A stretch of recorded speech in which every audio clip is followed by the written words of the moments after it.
to inspire and motivate adults to dream again. Because as we go through life and take on our different roles and responsibilities, we tend to put our dreams on the back burner. And my goal here at Dawn Dares to Dream is to help you pick those dreams back up and to pursue them again.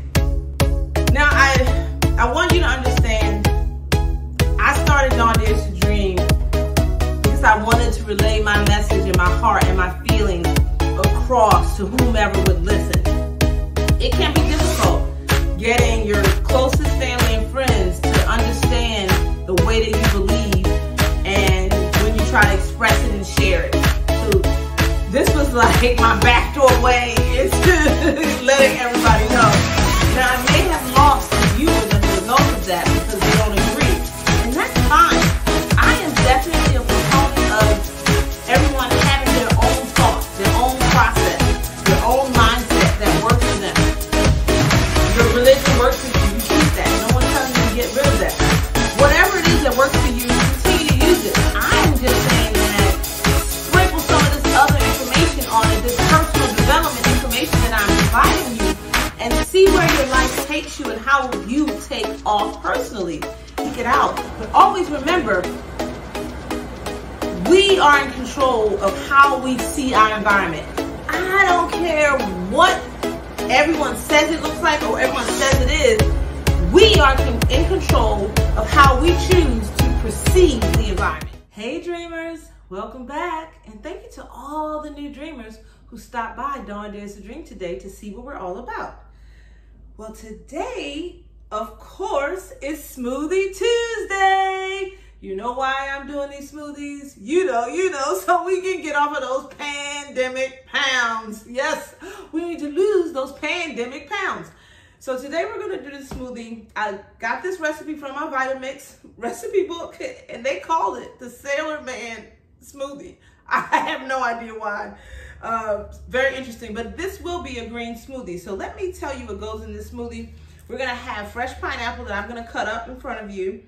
For all of those who don't know how to cut a pineapple and always buy it in the market, you know, it's a little bit cheaper when you buy a whole and cut it yourself. We're gonna do some green grapes, a banana, apple, spinach, and we're gonna add in some non-fat Greek yogurt as well. Now, this recipe did not call for any liquid, so I'm not gonna put any liquid in there, and we're gonna see how powerful this blender actually is, because I don't believe I put it to the test as of yet, but we're gonna do that today.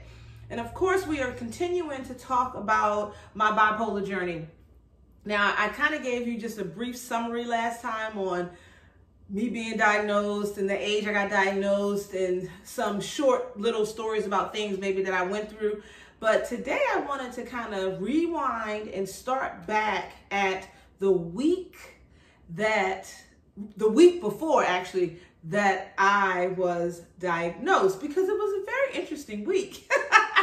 I had a lot of fun that week because I was what they call manic.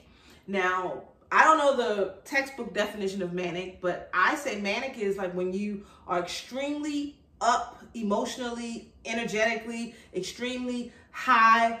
It's almost euphoric. And now, not almost, it is euphoric. You feel like you can do anything, you can conquer anything, and you're just flying. That's mania. Now, mania is a very fun place to be. I mean, just to be honest with you, because I had a lot of fun until you crashed.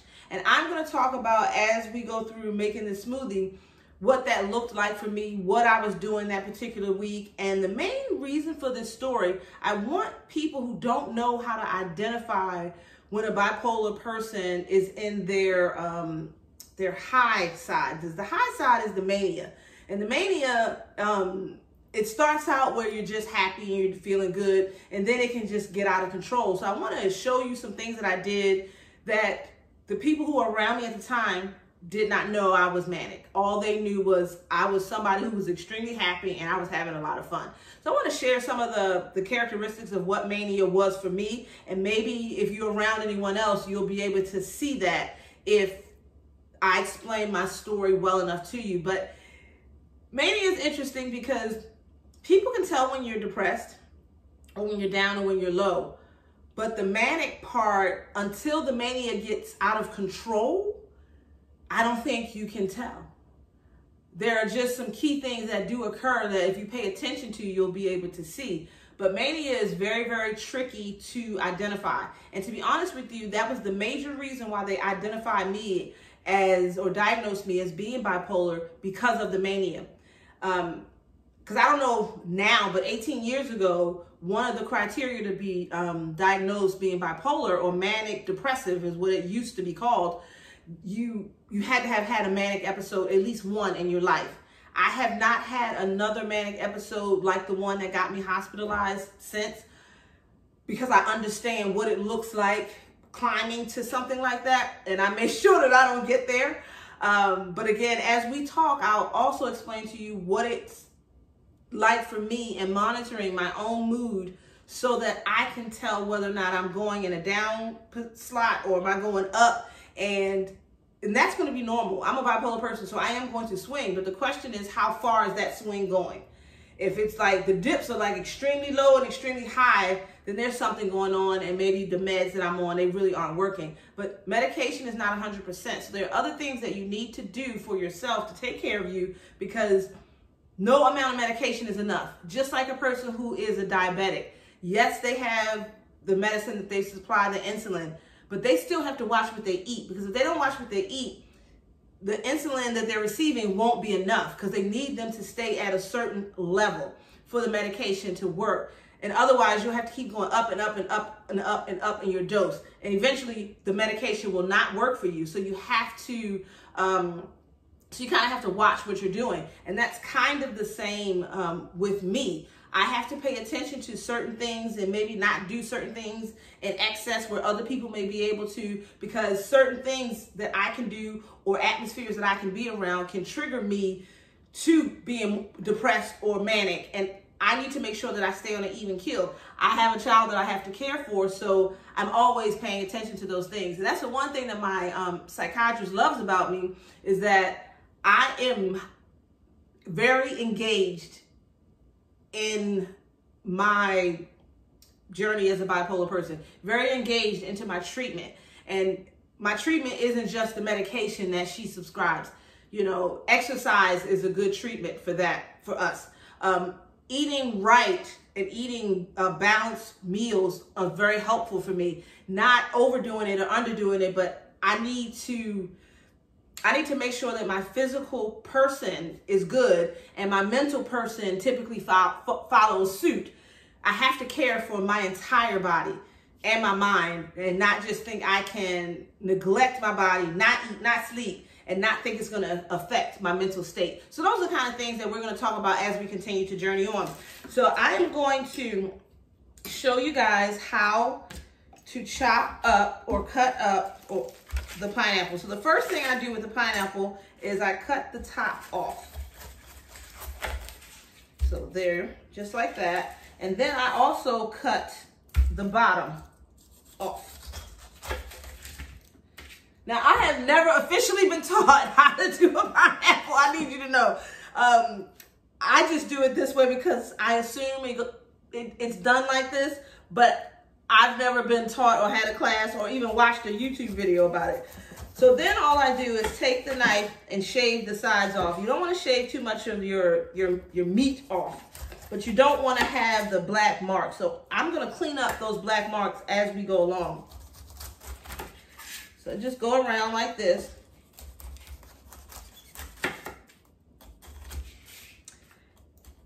Oh, this pineapple smells so good.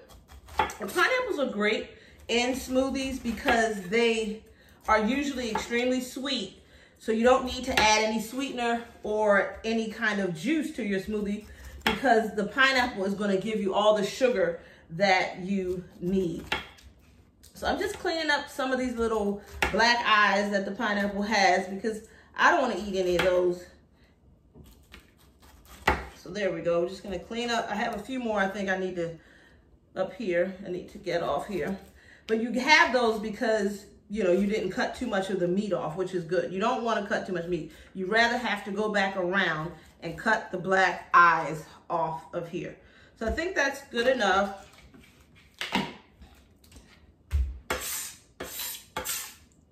So now what I'm going to do, this is the core. You can see the circle right there. I'm actually just going to cut around the core. You don't want to bite into the core. For me, if, I'm a little bit allergic to pineapple. So when I eat the core, my face itches. So I still eat my pineapple, but I just try not to eat any of the core. So that's the core. This is also why I cut my own pineapple and I don't eat the one at the store, because they have a tendency not to cut enough of the core off. And when I go to eat this pineapple, I have core. So now I'm just gonna cut these in logs, and then the little bit of, I see some core. I'm gonna show it to you. This piece right here, that's still the core. So I'm gonna remove that as well. But when get your pineapple from a store and they already cut it, they're not gonna remove all that. They're gonna keep it, because it's like you have more pineapple. So I don't need that. So I like to cut it off so my face doesn't itch. And I didn't even know that. I had a coworker tell me, we used to go to lunch and eat pineapple fried rice all the time. And my face was itching all the time. And she says, you're probably allergic to the pineapple. And it's the core issue. So I kept going to the restaurant eating pineapple fried rice because I loved it. So now I have my little logs. I'm not gonna cut all my logs up because I wanna just store it this way. But I'm gonna cut this part of the pineapple up for the smoothie. Yeah. For what? So now what we're going to do, we're actually going to pile everything in the blender. But first I'm gonna put some ice cubes in the blender. So we have the ice cubes, and you know I tell you, it's how you layer. So the next toughest thing to blend are the spinach leaves. So we're gonna put the spinach in there. We're gonna add in, we need to do the apple. And we don't want the core of the apple in the blender. And it called for a half an apple, but these apples I have are so small that I think we're okay with adding in the whole apple. There we go. Then we'll put in the pineapple, the grapes, and grapes are good for sweetness, but you want to try them. You don't want to buy a sour grape and have a sour grape that you're going to use for your smoothie. It says calls for a half a banana, so that's why I cut the banana in half. So there we go with the half a banana. And last, we're going to add in the Greek yogurt. The Greek yogurt, again, like I always tell you, is to help smooth out the smoothie. Now, I don't know what kind of nutrition we get from these Greek yogurts, but I buy them all the time for the smoothies. And you're supposed to use like a quarter cup. So that's about a quarter cup right there. So we're going to stick her up here. Let me bring the blender a little closer. So this blender is new, and I don't really know how to use it. I use this switch to turn it on, and this tells me like I want it to be cold. So I think that's an ice cube, so I always put it there. And then, no, this is the ice, I think, because it has a snowflake. I think that's what that is. I don't know what this cube is. Like I said, I don't know how to use this blender, but I do know that I turn it on and I turn the knob and then it'll start. And this is so I can pulse if I just wanted to pulse and not use any of these. Now, but it has to be on in order for any of these knobs to work. Because there is no liquid in here, I'm gonna have to use this to press the ingredients down so that they will blend. And that is the whole point to having like a professional blender. They have good blades, number one.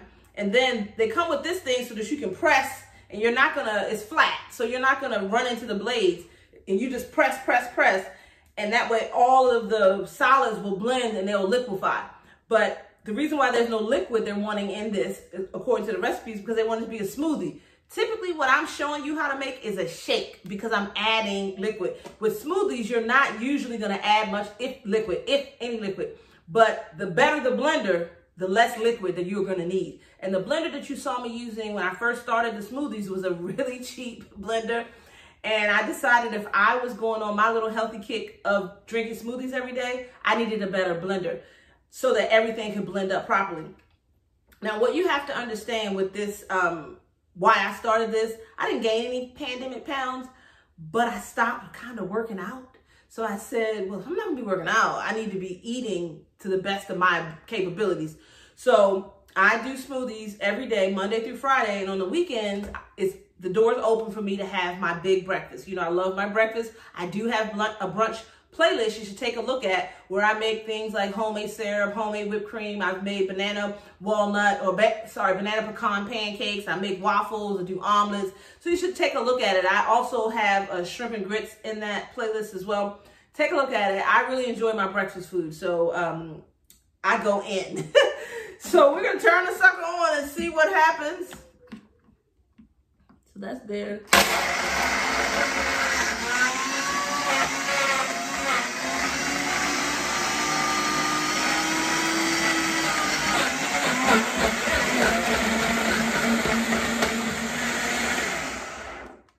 I had a little trouble in the beginning, but you see how it is liquefied. So I needed it to go faster. So when you're up here, it goes slower, and it goes faster the further around you get on this knob. So I needed it to go faster because there was no liquid. This is the first time, like I said, me using a blender with no liquid.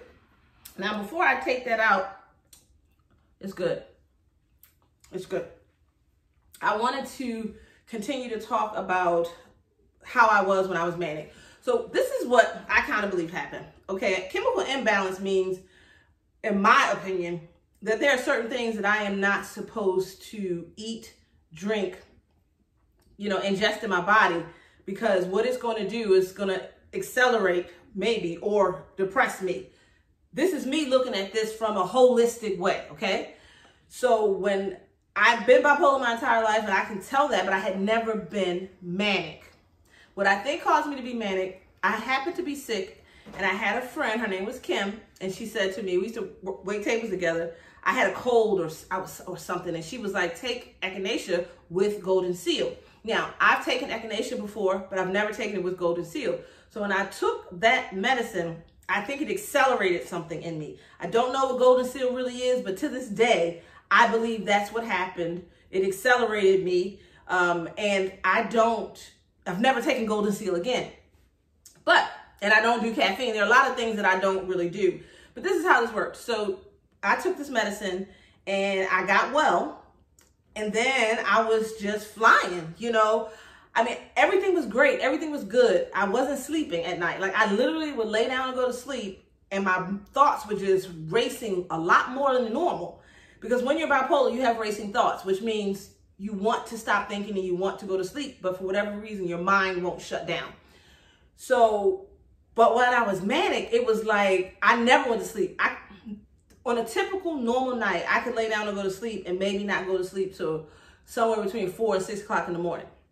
And then however many hours I get before I have to get back up, that's what I got. But I never fell asleep like a normal person. You lay down, you go to sleep. That wasn't my life. It's still not my life. So that particular week, it was like, you know, I couldn't go to sleep. So literally, I would lay down because I know I'm supposed to be asleep, but I wasn't asleep.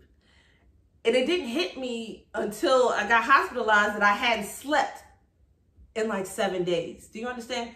So, and no one noticed because I was in a great mood. I had everything nice to say. I actually lived with my cousin at the time, my cousin Sharif. We were roommates. And I was waking up in the morning and fixing her breakfast before she went to work because I wasn't sleeping. So there was a lot going on, but that wasn't normal. But no one really could tell. And I remember telling my friend, I don't know if she called me, my friend Kim called me and said, let's go to Georgetown. Remember, I'm from Baltimore, Maryland, so we were going to Georgetown in D.C. And I love D.C., so I was like, yeah, let's go. And while I was in D.C., people were walking up to me and telling me that my smile was contagious. I just kept making them smile. They wish they could be in such a good mood. What they didn't realize was I was manic. So I was really flying. I also did not have hardly any money in my bank account, but I remember going to CVS and going on a shopping spree in CVS. And now that's odd unless you're a couponer and you're in there trying to get the deals. I literally went to CVS to buy something. I don't remember. I was at my aunt's house and I went a full-on shop. And I spent $100-something that I did not have. So when you're manic, you tend to, you'll spend money that you don't have. You'll do all kinds of things that don't really make any sense to you if you were in your rational mind. So, and then we went, so while we're in Georgetown, I'm having such a good time. I shopped in Georgetown. You know the store Urban Outfitters? I had a blast in Urban Outfitters. I think I bought a dress in there, and I found a journal that I still have that I bought from there. It's a leather journal, and it has like a pattern on it. And while I was manic, I wrote a lot of different little things in that book that I look at that and I hold on to that because I was in a very, I'm going to say, special place. It was an extremely over-the-top happy place. So when I go back and read some of those things, I know that I was out of my mind at the time, but I can appreciate the things that were still coming out of me was positivity, encouragement. I still wanted to encourage other people. Those things that are at the core and the root of who I am never left, you know? And that was impressive to me. So in mania, the point I'm trying to get across to you is if you know somebody and yeah, they're a happy person, but they seem like over the top, like they about to burst, there may be an issue because I had never been that happy before in my life. And I have never been that happy since. And I'm a very happy person. So, so that's me being manic. Now, towards the end of my mania, like at the last day or so, I had gone over to my Aunt Rose's house, and that's when I began to crash. And I had been over there already, but on this particular day, it was it. We were talking about something and we were discussing it, and I just wasn't in the mood to answer any questions, and I got extremely irritable, and that was me coming down. And I crashed and acted a plumb fool in my aunt's house, and my aunt called the police, and I acted a plumb fool when the police came, and there was this little voice in my head that was saying, if you stop wilding out like you are right now, you're not going to find out what's wrong with you. That's what I felt. And so I kept acting crazy until the police came. I'm like, uh-oh, I'm going to jail. So the police come, and literally they shackle me on my wrists and my ankles, put me in the squad car. Mind you, I'm fighting the whole way, and I'm fighting because I've never been to jail. I don't want to go to jail. No one's ever called the police on me. I was terrified.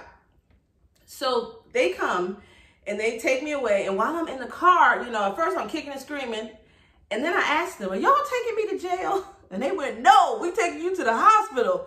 When they told me that, I relaxed.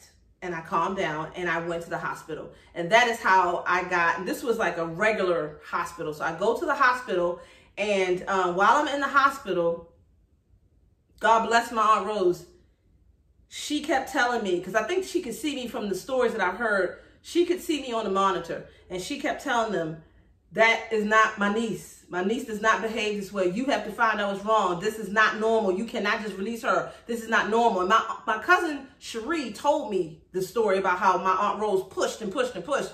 Thank God she pushed, because she pushed so hard that I left the regular hospital and I went to a psychiatric hospital. And there was where I was diagnosed as being bipolar.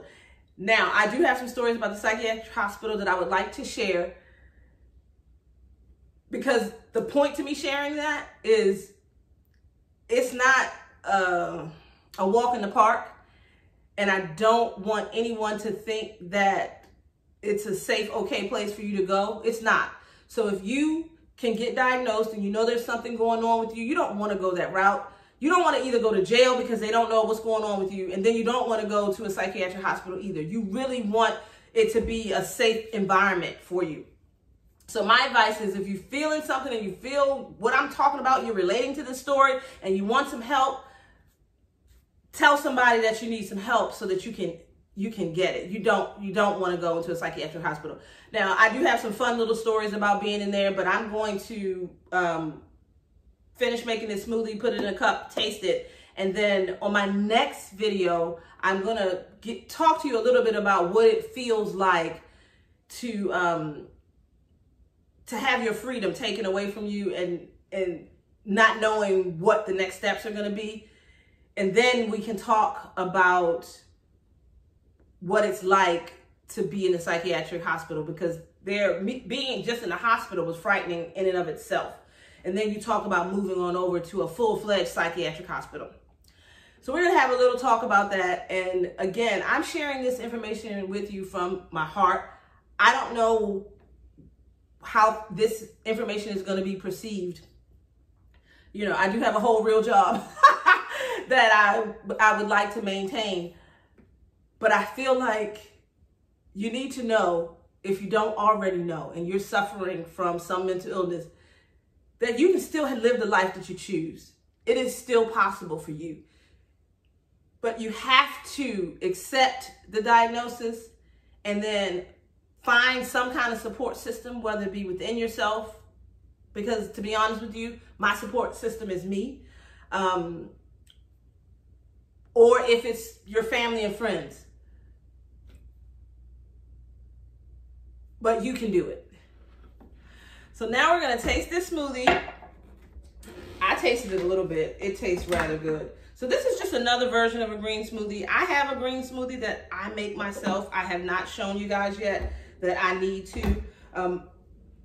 It's a recipe that I kind of added some things to. When I first started doing smoothies, I wanted to do a green smoothie. And the reason why is because you get a lot of nutrients in a green smoothie. What I mean by green is that you're using some form of lettuce. Like I do power greens. You can put broccoli in here. But it's a real quick, easy way to get your veggies in, to get your vitamins in, and you're just drinking it. And it tastes really good. Because the whole point is you can put veggies in a smoothie, but then when you add in something like pineapple or mango, you're going to sweeten it up and you're going to really enjoy it. So let's see how it tastes. And you see the consistency of that? It's really good. This is a smoothie. Typically what you see me make are shakes. So if you have any questions about smoothies and recipes and where to find them from, hit me up. I can tell you some things that I've done that are tasty and that work for me. Now, you can just Google as well. I have not Googled the smoothie recipes because I've been doing them long enough. But just like you Google anything else, you can Google, green smoothie, fruit smoothie, and see what comes up. And sometimes fruits are not in season. Now, if they're not in season, that's where you're going to have your issue with your smoothie being tart and you need to add in sweetener. Because as you saw, I didn't add in any sweetener in this because the pineapples are just that sweet enough. So as you build your recipes, you will begin to know what veggies and what fruits that you can put together, and you'll still have a sweet smoothie versus a tart or sour one. So if you like this video, give me thumbs up. Also down here, there's a share button with an arrow. So you click on that. You can share this to your social media platform, like Facebook. And my face is going to be up here in a circle. You click on my face, select the gray bell, select all, and that way you'll be notified to all the new content that I place up here to YouTube. And again, I'm sharing a personal part of me because I know there are people out there who need to hear my story. And I wanted to be as candid as I possibly can be because I want you to understand that I am bipolar and I know what it is to be bipolar. I live with this every day and I will continue to live with this. And as a result, I know there are people out there who are struggling. I don't want you to struggle. I want you to know you don't have to struggle. Because to be honest with you, I never did struggle. Now, because I was kind of happy to learn that I was bipolar. Because I am a very analytical person. So when you gave me a solution to what I thought was a problem or issue in my life, my emotions, I was on board. Because I said, oh, I know now. So I know a way to fix it, so to speak. Even though there's no cure, so there's no like fixing it. But I have discovered a way to live and to live with myself and to live a happy, joyous, vibrant life. Have a great day, dreamers.